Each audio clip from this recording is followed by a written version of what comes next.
Good day everyone, a very warm welcome to you. My name is Nick and welcome to another review on the zxspectrum 48K. This one is called Corridors of Genon, which was published by New Connection Software in 1983 and would have cost you about £5.95. Now, as you can see from this opening screen, there's an option here to do this code breaking practice, which I won't do because I'm, well, can't be bothered. So, as usual, it's the first time we've had a go at this game, dodgy gameplay, nincompoop chat, so don't expect any expert gameplay here. It's a 3D maze game with a difference, and it comes with an overlay that you have to put on the keyboard here to know which key is which I don't know why they didn't use the original keyboard layout on there. Let's try to change it. So here we go here. The object is to find the center of the maze and break a code to the central computer, and all the time you're being chased by these sentinels that go around the screen called bogles. Now you can see at the moment the colours aren't too bad. Animation is a little slow, which isn't unusual for 1983, but normally of a game of this era it would be like square on, and they've gone for a little curvature there, so it isn't too bad. If you had this game back in the day, then let me know. It's all a single screen as we go forward. You've got several options on this game depending on what sort of experience you want to. I've got the easiest mode, but you can have more advanced mazes the further you get into there. Every so often we'll come up to a cyan door. We need to use the overlay code on there to press the various numbers to get through, but hopefully it will become more apparent as you watch this. We're on a sort of like timer, which will go gradually down. Now, if you like other zxspectrum games, we've reviewed those in a playlist. To get there, click on my username. There's a link there in the description below, or to get there, you can click on my username, it takes you to the channel page, playlist tab, click on that, and zxspectrum will be there along with a load of other stuff.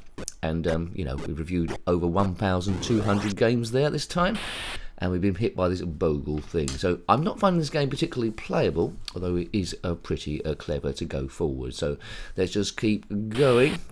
Now, on Saturdays we tend to review 2 zxspectrum games from the classic era, and on Wednesdays we play a home brew. So if you watch this far into the video, it's just nincompoop chat trying to ease stress. If you watch this far into the video, please consider subscribing, and a big thank you to those people that subscribed so far.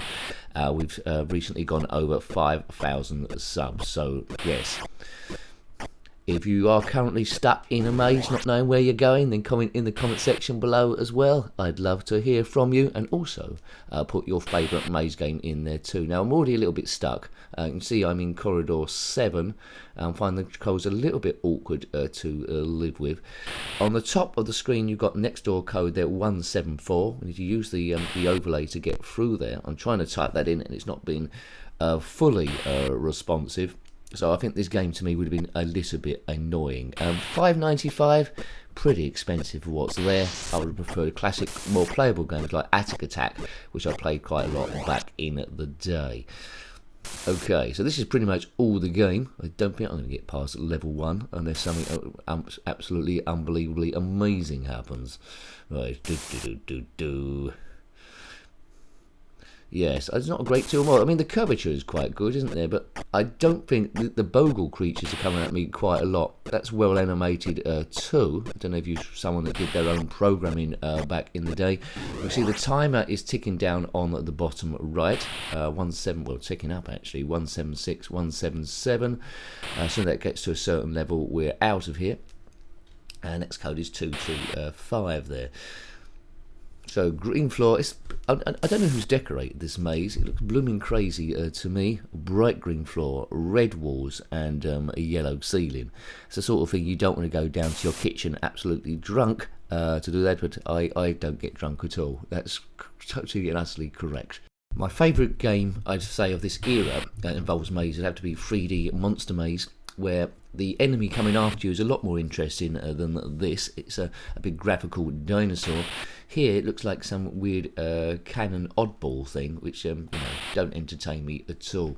If you've got any tips for me for this game, because it is my first go, then put that in the comment section below. Would love to hear from you. As I say, we're just messing about, having a bit of fun. So this is Corridors of Genon.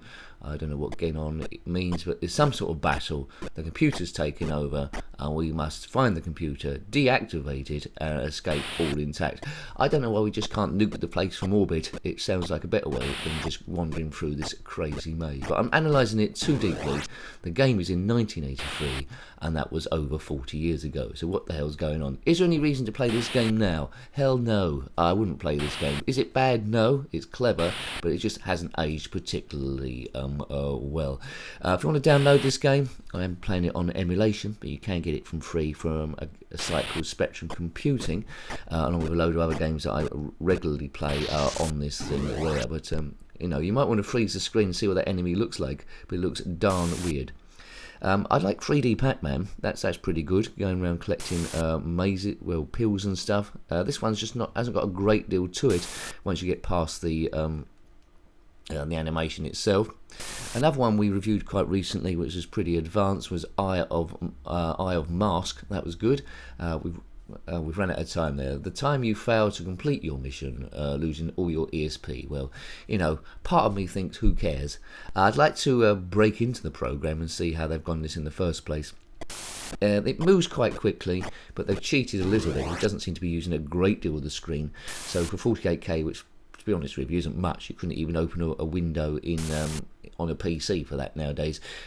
It's on a postage stamp sort of like size, but for what's there, they've done okay. So it would have sufficed to keep playing this in 1983. I would have got a bit of entertainment from it, just because you know, the movement going on the screen there. And the Spectrum colours always a little bit garish, especially in these sort of games. As opposed to the Commodore 64, the Amstrad CPC, well, that gives it some of its charm.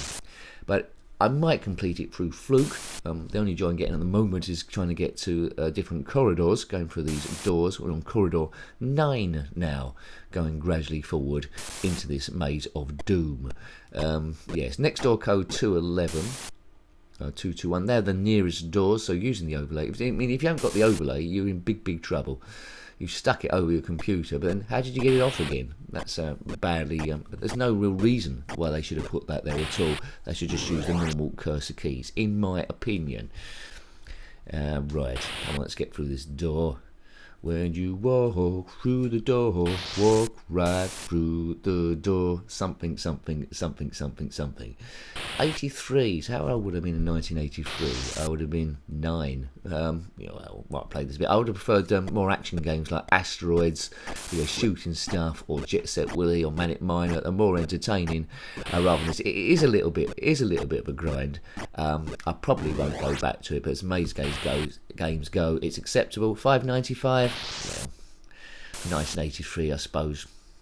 That was sort of like acceptable, but there was better options out there. Next year, you had much more exciting games like Daley Thompson's Decathlon, Super Test, and things like that. But it is the early beginnings of gaming, and it's my favourite era because of that, 1980s.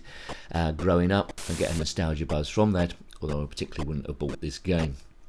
I might have got it on a C90 tape, where kids were passing them from each other, copied from a twin deck tape recorder, which was illegal, but we never did it, of course.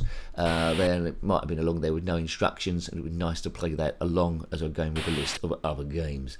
But bright green floor, bright yellow walls, cyan door. It's the stuff to give you inducing nightmares and headaches all over the place.